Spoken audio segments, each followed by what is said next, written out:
สบายดีเด้อสบายดีพ่อแม่พี่น้องเมื่อวานนี้ไปแวะซูเปอร์มาร์เก็ตมาพี่น้องได้ตับงัวมาค่อนข้างจะงามอันนี้ครึ่งกิโลเด้อนี่เด้อกิโลนึงก็ประมาณ7 ยูโรนี่แหละพี่น้อง7 ยูโรก็คูณเอาเด้อ1 ยูโรก็35 บาท7 ยูโรก็เอามาคูณ35 บาทเนาะอยากรู้ว่ามันตกเป็นเงินไทยเงินบาทเท่าไหร่ฮะนะราคาเนื้องัวนี่ก็ซื้อมาพี่น้องเป็นยังค่อยซื้อมาเพราะว่าอย่างมันมีอันเอ็นติดว่าเส้นซากะมักกินเอ็นฮะนะมากินเอ็ด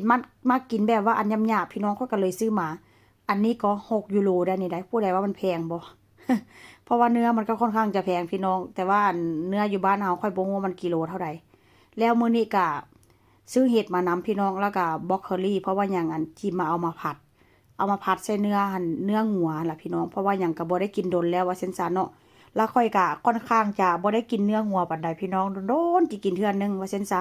แล้วก็จิหุงข้าวเจ้ามื้อนี้ก็จิผัดบล็อกเคอรี่ใส่เห็ดนางฟ้านางลมใส่เนื้องัวแต่ว่าอันตับนี่ก็น่าจะบ่ได้กินเด้อพี่น้องตับนี่ค่อยน่าจะเอาไว้กินมื้อหน้าเพราะว่าเนื้อมันค่อนข้างจะน้อยเนาะว่าสิเฮ็ดลาบหั่นแหละว่าเส้นซาน่าจะบ่เกิดหลังจากนั้นก็พี่น้องก็จะเอาเห็ดนี่มาผัดใส่อันกระเทียมมื้อนี้ก็มีเรื่องแบบค่อนข้างจะช็อกหน่อยนึงพี่น้องเพราะว่าอันปู่โทรมาหาแต่เช้ากำลังอันผัวค่อยเนาะกำลังสิเอาลูกไปส่งโรงเรียนปู่ก็โทรมาหาแต่เช้าโทรมาให้ผัวไปหาอันอยู่บ้านไวๆจังซั่นจังซี่ให้โทรหารถโรงพยาบาลพี่น้องย่าบ่สบายปานใดพี่น้องเอ้ยแล้วก็โดนเติบที่ว่าบ่ได้ไปหาย่าเป็นหยังบ่ได้ไปหาเพิ่นว่าซั่นซะ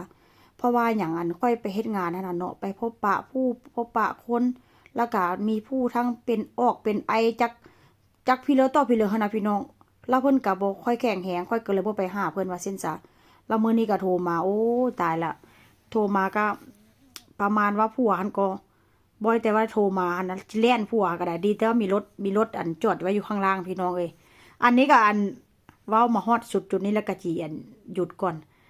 อันซอสหอยพี่น้องลืมนะเอามาจากเมืองไทยได้2 ปีแล้วลืมว่าตัวเองมีซอสหอยหันบ่ไปค้นเอาอันเครื่องปอกเครื่องปรุงก็คือสิบ่เห็นว่าเช่นซะพี่น้องอันหลังจากนั้นแล้วก็สิเว้าเรื่องญาติต่อเนาะอัน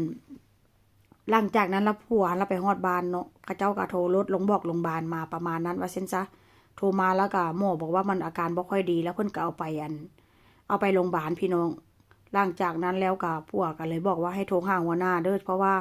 เจ้าก็คือที่แบบว่าอันบ่ได้ไปเฮ็ดงานดอกมื้อนี้กับมื้ออื่นเพราะว่าหยังมันบ่มีคนเอาสุดหล่อพี่น้องอันนี้ก็เลิกโรงเรียนมาแล้วได้นี่ได้เอาหมวกเซฟมาพร้อมเลิกโรงเรียนมาแล้วก็สิล้างมือกินข้าวเป็นหยังว่าเซ็นซาพี่น้องเพราะว่าอันเมื่อก่อนหั่นน่ะค่อยไปเฮ็ดงานเนาะย่าเพิ่นค่อนข้างแบบโอเคหั่นน่ะเพิ่นก็เบิ่ง